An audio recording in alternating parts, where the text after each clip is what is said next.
Today, I'll show you how to create an iPhone transition to smoothly reveal your next clip in a stylish way. Let's get started. First, import two videos into your timeline and place them side by side. The transition will happen between these two clips. Now, click on the transitions panel right between the clips. In the search bar, type phone reveal. This effect creates a smooth transition that looks like the screen of a phone revealing the next scene. Once you find it, drag and drop the phone reveal transition between your two clips. If you want to control the speed, simply use the speed slider on the right side editing panel or drag the transition in the timeline to adjust its duration.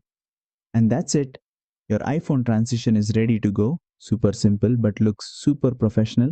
If this tutorial helped, make sure to like, share and subscribe for more CapCut editing tricks. See you in the next one.